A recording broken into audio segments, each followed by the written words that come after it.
everybody. Whoever's still awake after lunch and in this very hot room, thanks for joining us. I feel like I've got my back to some people. I'm really sorry. Hang on. Closer? Really? There we go. Sorry. Right.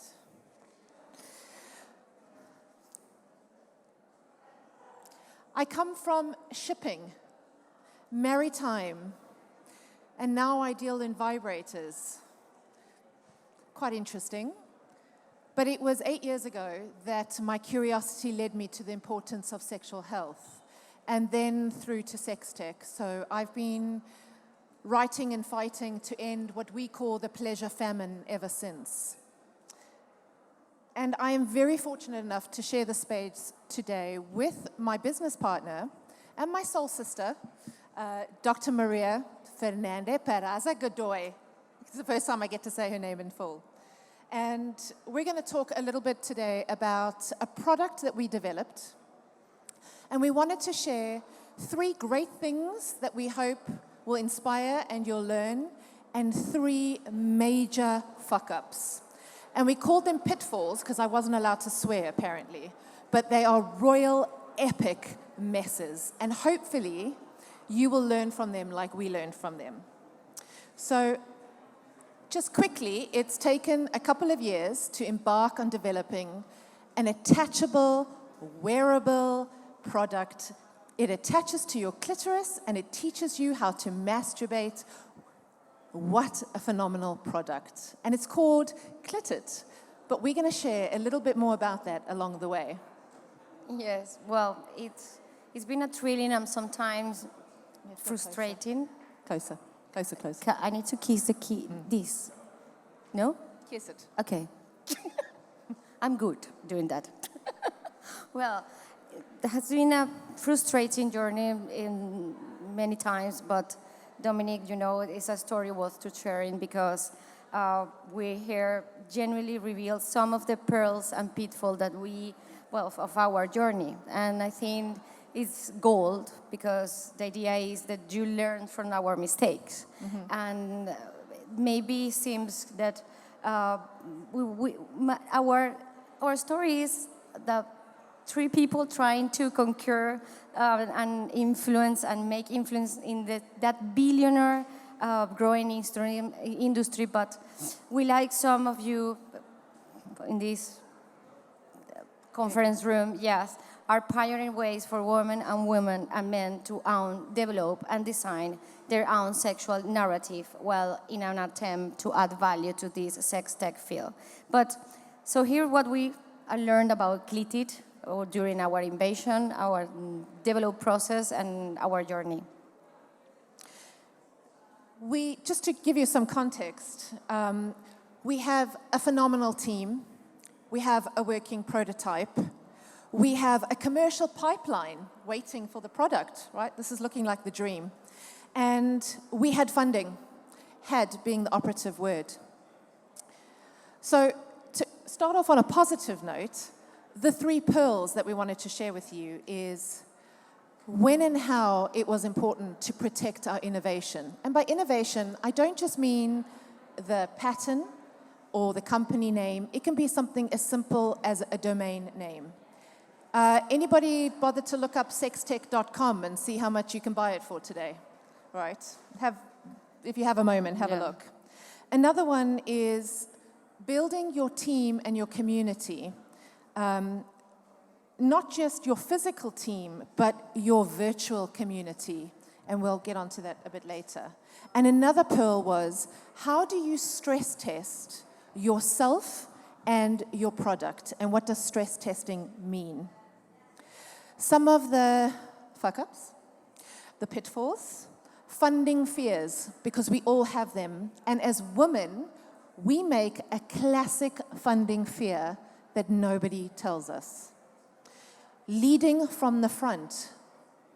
Lots of companies don't lead from the front. And the classic, what I call the CYA policy, cover your ass legal policy, because shit is going to go down. So, Mafe, Tell us a little bit about why it was so important for you for us to protect our IP and kind of what happened along the way. Well, but maybe this sounds obvious for many of you or who are developing any hardware, but the administration and the structure of the company, or the things that are around on how to protect your own IP, your product, essentially belong to the to-do list in the business. But in the to-do list in the business, we have two categories: urgent things, important things. And these things is on the important list until the things go wrong. So, and then it's urgent. And well, this is our story. Yeah. Basically, we are in a position to share this pitfall in a good way, because we learn a lot from this. And to be honest, we made the mistake in sharing the patent with the design between two people, when in the fact it should be owned by the business, no? Even take the time to investigate this about your ownership, your IP, your name registered, all. Try to do your best to how to protect your company. This is so important, and maybe we don't be aware in the very beginning when we are a startup or an entrepreneur. Patent your product, but do not own the patent, even if you paid for it with personal loans. This is important, and this could be a shareholder basic agreement, because, well, we made that mistake. The way to do is that the company takes a loan from you, and then the company owns the patent. This is the right way. Sounds basic, sounds simple, but, you know, we made a mistake. And, well, it sounds obvious, and often we are so eager to patent before the company is set up, and legally don't get around to transferring the IP to where it belongs. So I think you need to leave it. That's a common strategy. We Yeah. all have important, and then we have urgent. Yeah. And only when the important things become urgent, sometimes it's too late. And all creations belong to the company, not to you. Yeah. You are working in a team, for a team and for a sharing purpose. Everything and everyone have the same goal. So it's not maybe it's your idea. In my case, it was my idea. I was a team working on it, but it doesn't belong to me. It belongs to our company. And well, we are here telling the story. Which then takes us on to the next pearl, about building your community around you. Mafe, talk us a little bit about the choices and the decisions. Our team was spread across Europe, so not all centered in headquarters, which I think a lot of people question whether or not it's doable in today's digital world. But building a team and a community, also as a virtual team, what did this mean for us at the time, and how did you go about building such a strong team and community? Well, we often forgotten that we cannot operate in isolation. This is an important legacy that I can deliver you today. You must seek experienced advisor and mentors for the very beginning. One of mine was Dominique. I found Dominique, and well, she has been an instrumental. She becomes not only my business partner, also my soul sister, as she said. I'm so glad. And search for mentors right from the beginning. It's vital. It's vital because allows you to see the things from this point of view. You are here, and you will get this view from another position, another perspective. And maybe your idea for you is amazing for your mentor, and can deliver you an amazing and objective opinions. And top tip, search for top tip, this I told right now. And it's also vital to have an instinct, a community, but an instinctive one. You know what I mean, no? And trust completely to reach out to when you have doubt and ask questions. You need to make sure that any such go-to has and holds to the same values and understanding of business best practice, and most importantly, your best interest at your heart. That you need to have resonation with the other. Is it fair to say there needs to be an intuition and having people that support your best interests? The amount of times I deal with people in businesses that the sentence, I trusted them to deliver the work. I trusted them that they knew what my vision was about. But often you need to work with people that have the same understanding of your vision. And intuitively, you always know when that's the right person to work with. Yes, you need to hear your gut and your heart, for sure. That's it. Well, for me, serve a lot. Well, we know that our business live in a virtual and a social world. Yeah. This is true for all of us, and often seems that building a virtual community is critical, but surprisingly for us, we found that we don't need it as much attention as we thought at the very beginning, because I think we need to clarify that. So when we say our social media didn't make a difference in building our brand, it didn't make a difference in our investment negotiations. Yeah. Social media, we spend a lot of hours and a lot of time diving deep into a community, and our community is quite small. So it feels at times that everyone is doing more than you, getting to market faster than you, getting more money than you. It made no difference to our investors. So think carefully about the community you build on your social, like you do with the real-life heartbeats that sit around you. And also understand that investors, unless you're trying to make a social change, or a charity, it's not the biggest talking point around the investment table. Yes, in fact, social media can deflate you and drain you. And it's timing consuming, posting and comparing yourself and your business with others. And right now, social media is not yet the silver bullet for monetization. So don't waste your time, or invest your time wisely. That's the idea. You have a special Marie Kondo technique when it comes to contacts. I don't know if you know who is Marie Kondo. Well, I say to Dominique, I adopted the Marie Kondo technique with my contacts. So those whom you follow in your networks, and if no more worth for you, is not delivering the information you need and deflate you and drain you, delete it.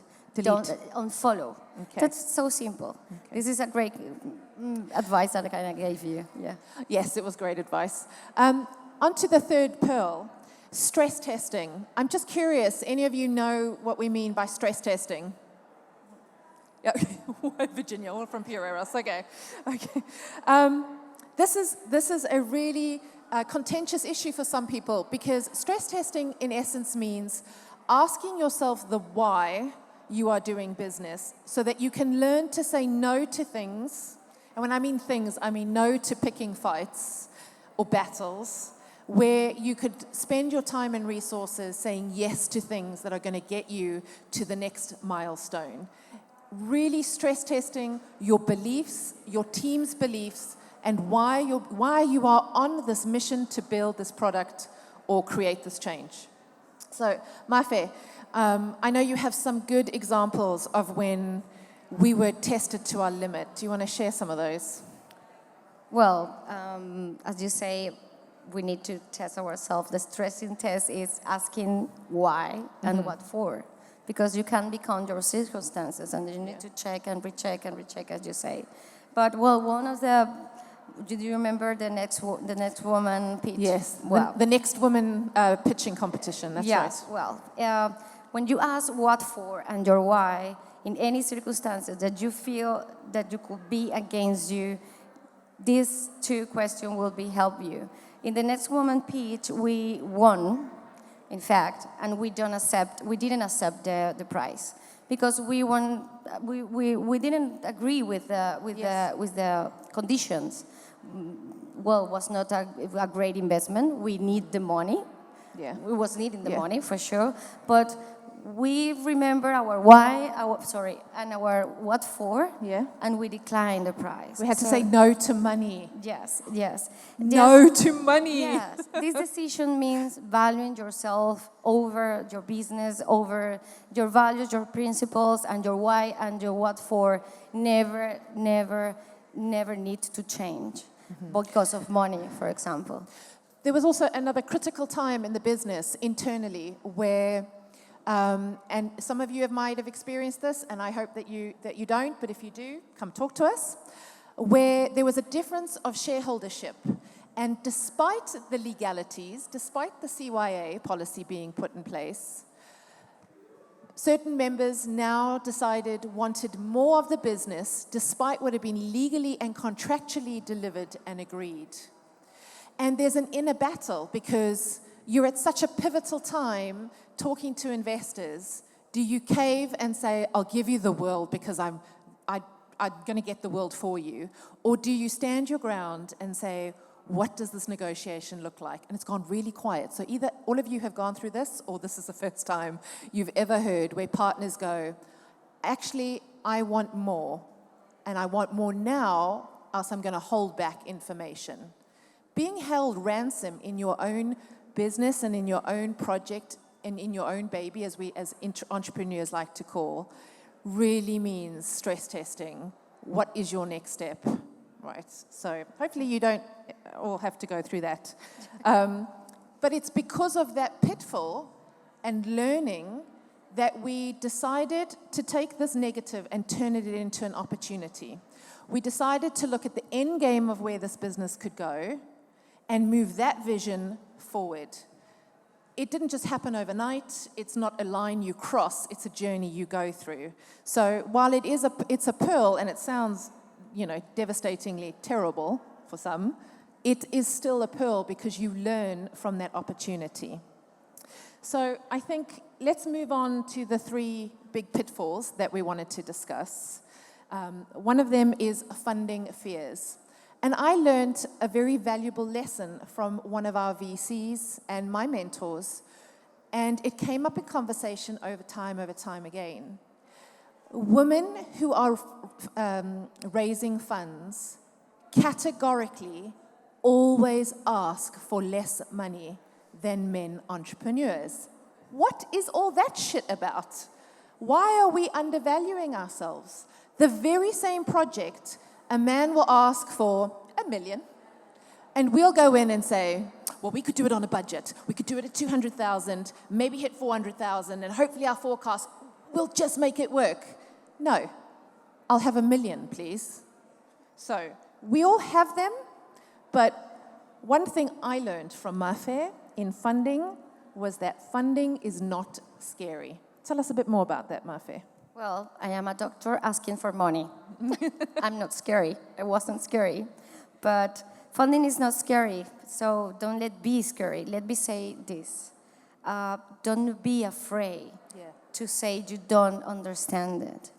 I come from the medical field. I'm a surgeon. I don't know anything about financial investment. I learned in my journey a lot, but I find a mentor who guide me, that's the most important thing, to allow to yourself to give permission to not to know anything about this. You could be the founder, you could be the CEO, but if you don't have the knowledge about how invest, how receive money, please ask for help. And it's not for help you can incorporate to your team through equity or many ways to collaborate that you have. And that's exactly what we did. We found a woman who had developed her own sexual health app, a VC who had a VC company, didn't know her, in Spain, so I didn't speak the language. And I went off with my pitch and my idea, and I put it underneath her nose. And instead of asking her maybe all the traditional questions we usually ask, I asked one question. What is wrong with our idea? Held my breath, and yes, to tell you, she completely ripped it apart. She took my picture of the clitoris out. She told me that wasn't going to work. No investor wants to see a picture of a clitoris.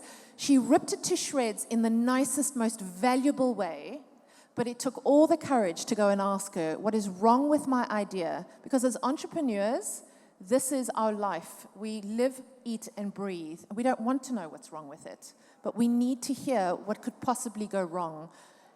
In that time, we went back to the drawing board and managed to reshape the language of our product. In fact, Mafe had her 30-second barstool pitch, which cracked us some investment, I think at Web Summit in Portugal. But we now knew our why, and we now knew how to communicate and answer all the questions about funding that previously we were maybe a bit nervous to answer. So really try and get someone on board, even if it's just for a half an hour conversation. And the information, as hard as it may be to swallow, is incredibly valuable.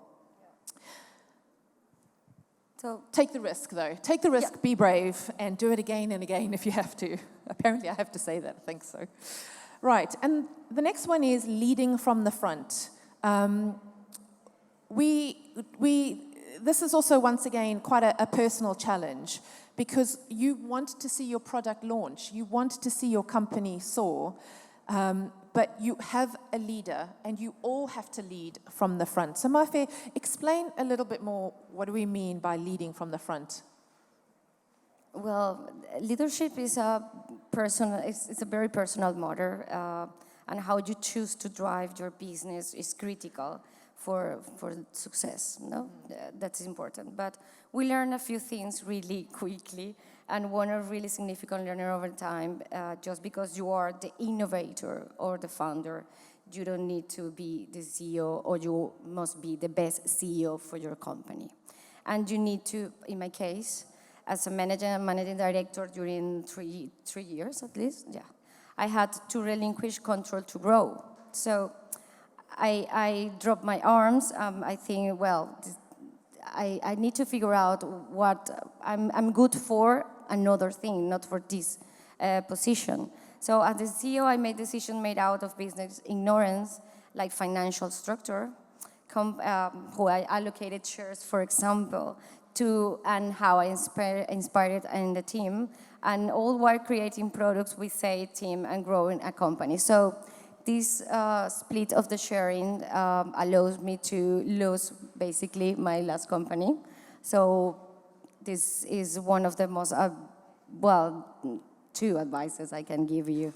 If you are the founder and you have an idea, let others manage your business if you don't have the knowledge. This is, and in the very beginnings, I think you need to take the decision. It's not, I think you don't need to spend more than a year in that position to be aware that you are not the best person to take that massive and important decision. Quickly identify where your strengths and weaknesses are. And in our case, we had advisors and we brought the team together to fill the gaps that we knew we couldn't do well. And we did that right from the beginning. That's a very, very valuable lesson. Yep. And I always am surprised, even though I should be, when you ask someone their professional opinion, they are usually 99% really willing to give it. I think from an entrepreneurial perspective, and in this industry, because it's quite a small, close industry, we don't ask enough. Could I just get your expert opinion on X, Y, and Z? And most people will be willing to have that conversation with you. Yes, and never ignore your intuition and your instinct. Your intuition speaks for you many times, and we decide to freeze and don't hear our intuition. This is another advice I can give you to lead in from the front, for sure. The legal bit. Oh, yeah. This is where the pitfalls get serious. They are challenging because,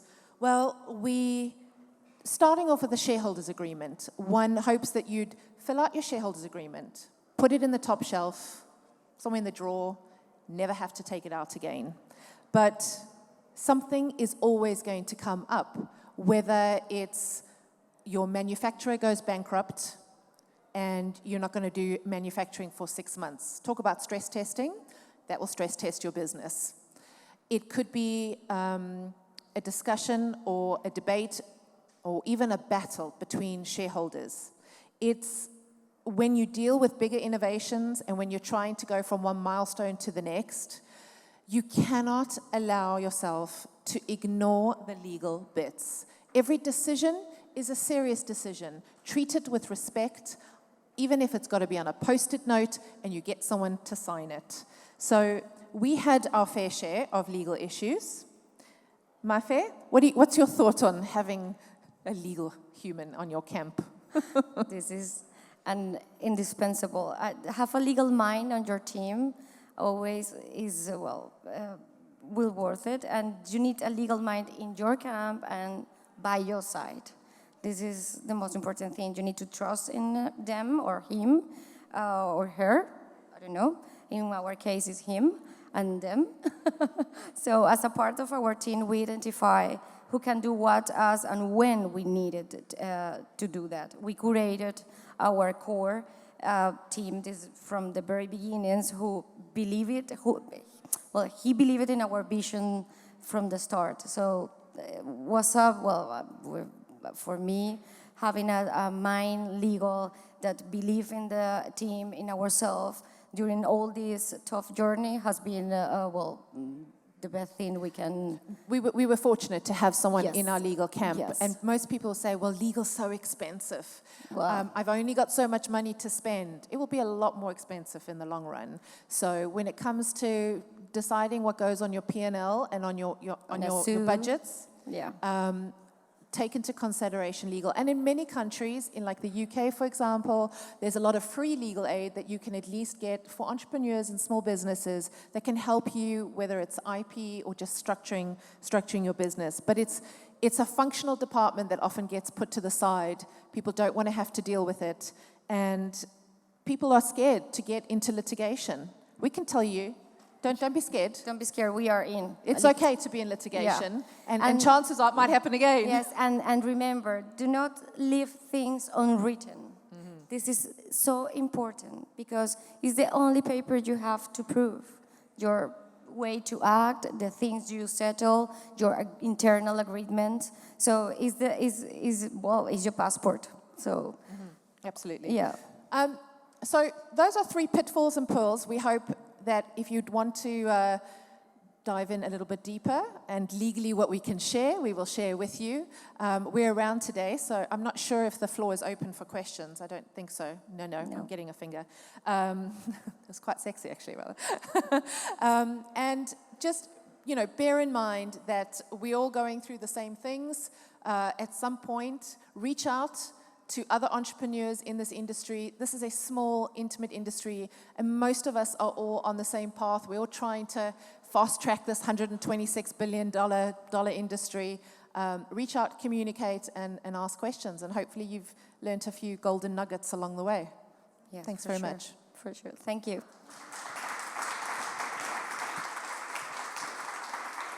You look sexy when you do this.